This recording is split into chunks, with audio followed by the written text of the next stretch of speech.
those time names still there. Could a place like this ever be built up again, I wonder?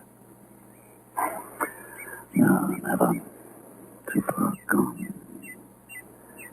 So still. Airless. Food for worms. Dead and rotten. Food for worms. Dead and rotten. Hello. If death was a thing that money could buy, the rich they would live, and the poor they would toy. I was thinking of going inside. It must have been a fine house. It was a grand house in its day, sir. The iron house in the Sarsfield. Sir Dominic Sarsfield was the last of the old stock. He lost his life not 6 foot away from where you're sitting.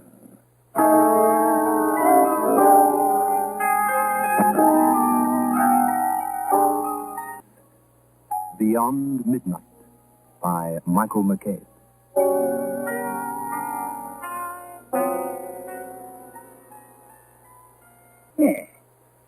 Do you mind that mark, sir? 7 or 8 feet off the ground, sir. Yes? That's 7 foot off the ground, sir. Maybe 8. Did you not mind what it is? Well, I dare say not. Unless it's a stain from the weather. Oh, it is nothing so lucky, sir. Nothing so lucky. That's a splash of brains and blood. It started 100 years, and it'll never leave while the wall stands. He was murdered, then? Worse than that, sir. Killed himself, perhaps? Oh, worse than that, it's just this cross between us and harm. I'm older than I look, sir. You wouldn't guess me years. Well, Oh, don't be put out by the hump on me back. It's been there since my birth, and I no longer mind it. Though it might throw a man into a quandary if he's asked to tell me his, huh? Well, I would say you were 5 and 50. Huh? I was 79 last Candlemas. And 5 and 50, all right. And something at the back of it, too. Well, I can hardly believe it. But you don't remember Sir Dominic Sarsfield's death, do you? No, sir. That was a long while before I was born. But my grandfather was butler here long ago. And many a time I heard tell how Sir Dominic came by his death. It must have been one of the most beautiful houses in the whole of Ireland in its day. The wind wrecked the roof and the rain rotted the timber. And little by little, in 80 years' time, it came to what you see. But I have a liking for it still, for the sake of old times. I never come this way, but I take a look in. I don't wonder you like it, though. Beautiful spot. Never seen such noble trees. I wish you'd seen the clean when the nuts is ripe. They're the sweetest nuts in all Ireland, I think. You'd fill your pockets while you'll be looking about you. I know woods. Gee, Your Honor, the woods about here is nothing to what they were. All the mountains along here was wood when my father was a bassoon, and Maroa wood was the grandest of them all. All oak mostly, and all cut down as bad as the road. Not one left here that's fit to compare with them. Which way did Your Honor come hither? From Limerick? No, Killala. Well, then you passed the ground where Maroa Wood was in the former times. You came under Lisnafora, the steep knob of the hill above the village here. 'Twas near that Maroa Wood was. And 'twas there Sir Dominic Sarsfield first met the devil, and she's the Lord between us and harm. And a bad meeting it was for him and his. The devil? Aye, the devil. What happened? Sir Dominic and... Sit ye down, Your Honor, and maybe I'll tell a tale that'll make your hair stand up on end. Yes, I'd like to. It was a fine state when Sir Dominic came to it. Feasting and fiddling, 3/4 for all the fiddlers from many mile around. There was wine by the hogshake for the quality, and beer and cider enough to float the navy for the boys and girls and the likes of me. Oh, there was money, me boy, there was money. And when Sir Dominic came to power, he set about getting rid of it. Been educated in England, you know, spoke with the lardy-dar tongue. He showed up his dogs and horses, and he travelled in France, and he had a great time of it. But once he was caught merry-making for so long, not a folk heard tell of him for 3 years or more. So the place was kept off course, waiting on his return. And my grandfather ran the house attending on Sir Dominic's coming back, you see. And one night, one wild night was apparently, Sir Dominic did come back. There came a rapping on the window. And old Connor Hanlon, the boss of my grandfather, was sitting by the fire, warming his shillings. Who knocks there? Who calls?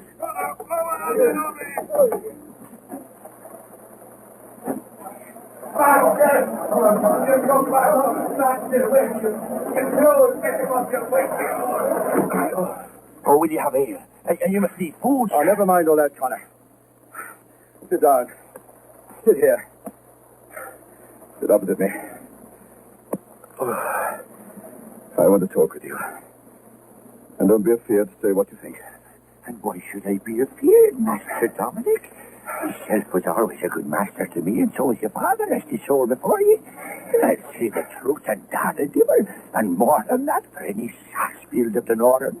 Much fish yourself, and good right I'll have. It's all over with me, Connor. It is past praying for. The last guinea's gone. The old place will follow it. It must be sold. And I'm come here. I don't know why. To have a last look around me, like a lost ghost, before I go off into the dark again. It was the gambling and the drinking and the womanizing. But enough of that. Listen to me. If you should hear of my death, be sure to give the oak box. Yes, the oak box in the closet, Con, to my cousin Pat Sarsfield in Dublin. And a sword and a pistol my grandfather carried at Aughrim, and 2 or 3 more trifling things of the kind.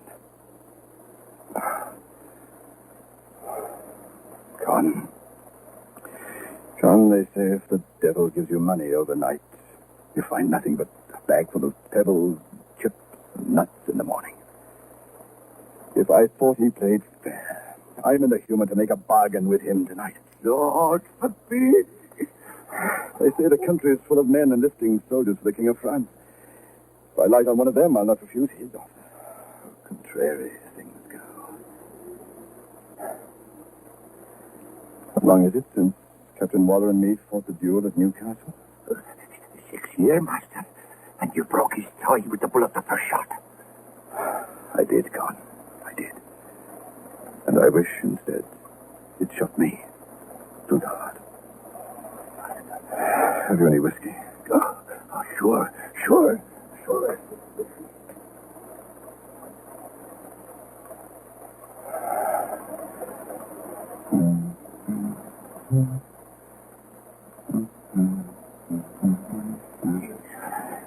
Yeah. Sure, we should sit down.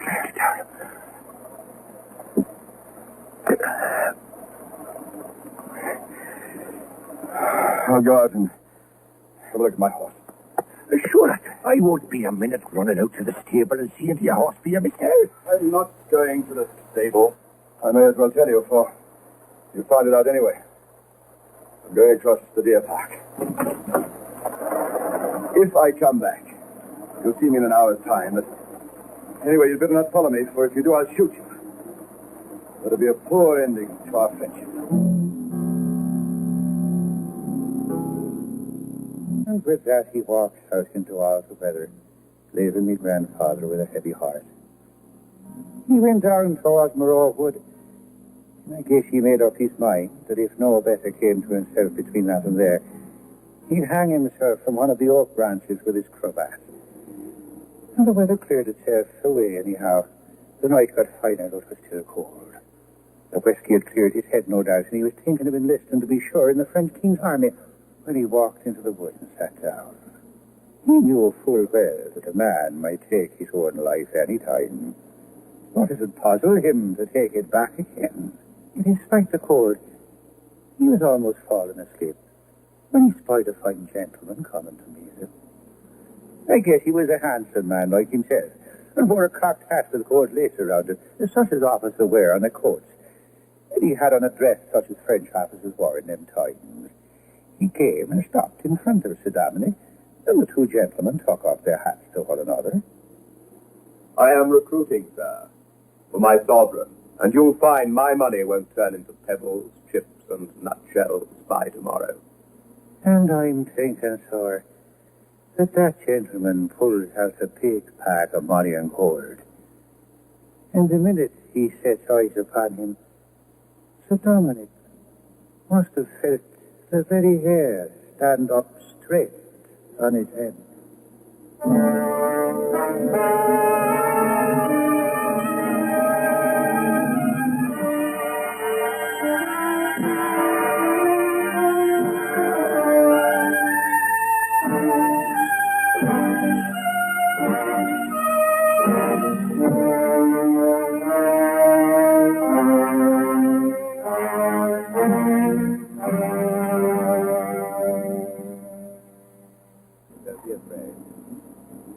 The money won't burn you. If it proves honest gold, and if it prospers with you, I'm willing to make a bargain. This is the last day of February. I'll serve you 7 years, and at the end of that time, you will serve me. And I'll come for you when the 7 years are over. When the clock turns the minute between February and March, and the 1st of March, you'll come away with me, or never. You'll not find me a bad master. I love my own, and I command all the pleasures and glory of the world. And if you'd rather wait for 8 months and 28 days before you sign the writing, you may, if you meet me here. But I can't do a great deal for you in the meantime. If you don't sign then, all you get from me up to that time will vanish away. And you'll be just as you are tonight, and ready to hang yourself on the first tree you meet.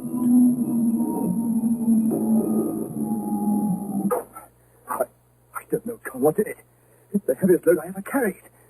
Open it, Con. Open it.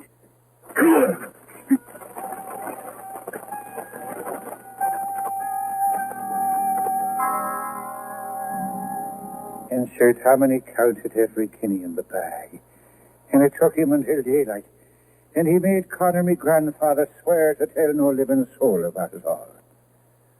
And Sir Dominic went about spending the gold in the bag. And the 8 months went rapidly away. And the appointed day drew close. And his debts began to pile up all around him. And by the time the night of the 28th come round, he was almost ready to lose his senses with all the demands that was rising up against him, and nothing to meet them but the help of one dreadful he had to depend on at night in the oak woods down there below.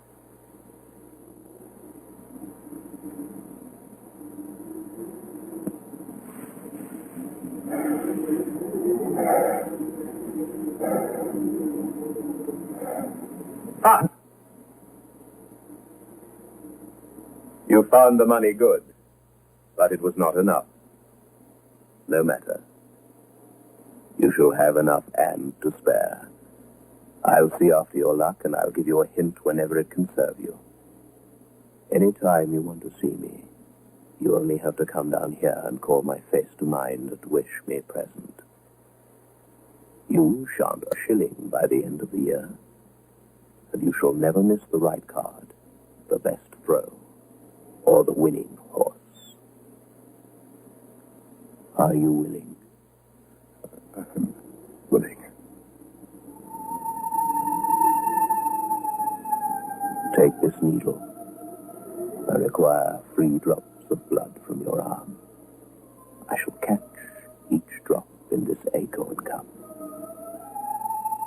Break your arm. Now.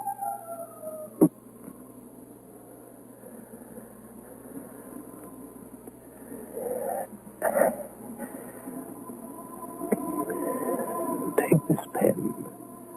Write again what is written there upon this parchment.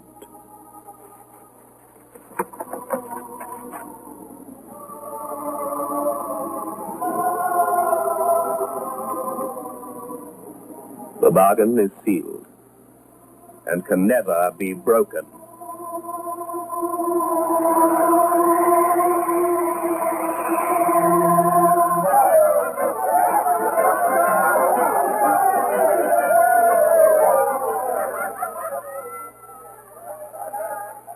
And Sir Dominic was soon out of debt, and he took up his old ways again, and everything was fine. But there was not a poor man on the estate that was not happier than Sir Dominic. And the years passed. Oren was alive again, music, happy ones singing. All were happy except the master. The money never ran out, just as the queer ones Sir Dominic met by the oak swore it would not. The years passed and the seventh approached fast, and Sir Dominic grew more and more out of humour. Took to going for solitary rides, sometimes at night. Finally, he lost heart altogether and sent for the priest. No more to tell, Father. That's how it is with me. That's how it's been for 6 and more years. I've only 10 months to run now. What can I do, Father? Is there aught? And I've had no idea. No idea. But what, Father? My soul's lost. No. No, I'll tell you what you do. I'll tell you. 10 months, you say. 10 months to run. You must give over dicing, and you must give over swearing and drinking and all bad company. You must live a virtuous life, a steady, blameless life, until the 7 years bargain is out. You must live as if in retreat.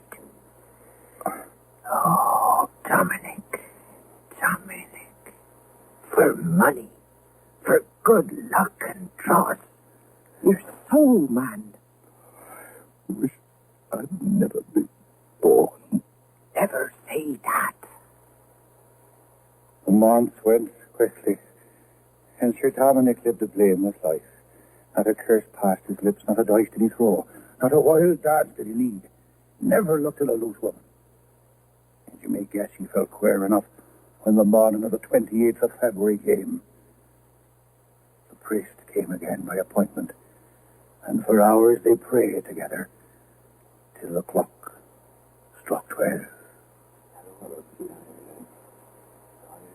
Sir Dominic and his reverence were together in the room, you see, and kept up their prayers till the clock struck 12, and an end of February for that year.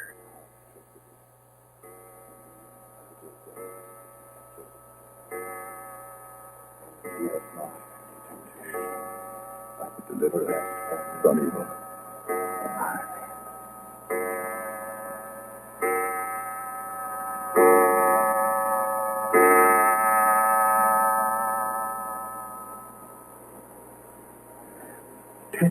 It is, Father. Get out. Get out, Father. It's right now. It's my face.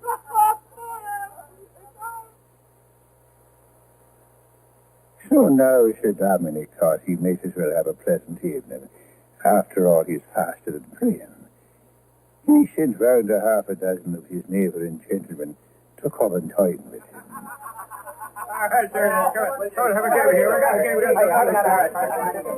And there was no end to the wine. And soon the cards came out, and the guineas began to change hands. And his reverence, who stayed, crept away when he saw the way the night was going. And the party became drunken, sure enough, and lasted into the next month. Whereupon the gentlemen took breakfast and slept out the day, only to begin again the next year. All right, now let's laugh again now, lads. We never had it. Gentlemen! A toast, gentlemen! Please, quiet! Gentlemen, a toast. To the best 1st of March I ever sat down upon with my friends. It ain't the 1st of March. What? It ain't the 1st of March. What is it then? It is the 29th of February. Leap year. What? No, it can't be. Say it's not. Master, there's a gentleman downstairs, a queer gentleman if ever I see one. Huh? Tell your master, says he, in as awful a voice as I ever did hear. Tell your master that I'm here by appointment. Huh? And expect him downstairs by appointment. What's it all about? No! Then I can't come down yet! Gentlemen! Will any of you jump from the window, bring the priest here? I'm serious, for heaven's sake, gentlemen! Master! He says unless you come down right away, he'll come up to you. I don't understand this. I'll see what it means. And the young noble went, with a face as if he was to meet the hangman, downstairs to meet what? And when he reaches the bottom, his gentleman is there to meet him. And directly that one sees him, he catches Sir Dominic up in his arms and carries him out the great door.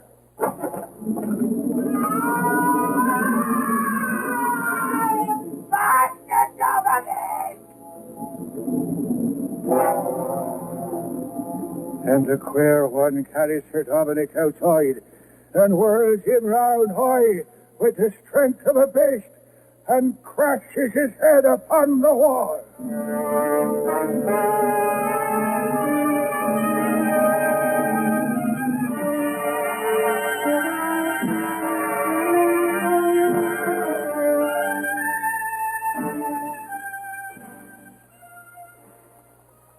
Sir Dominic was a corpse. There was not a gasp left in him.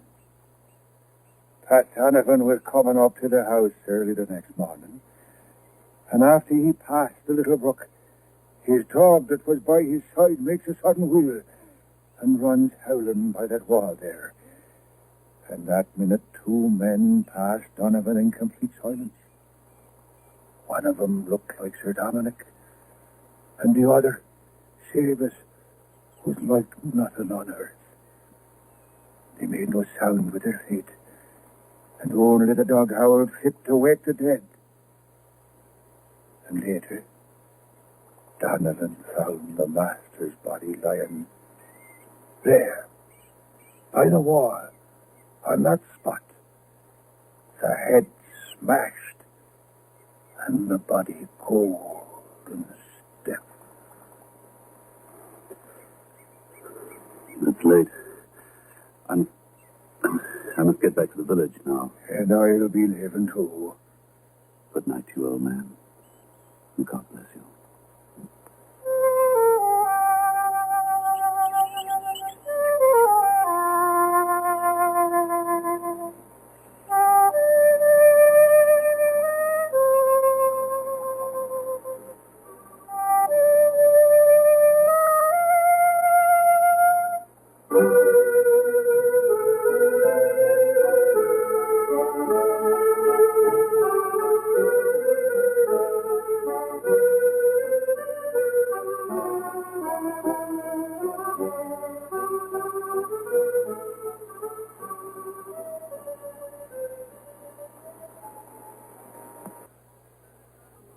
Beyond Midnight is presented every Friday night at 9:30. The program is adapted for broadcasting and produced by Michael McKay.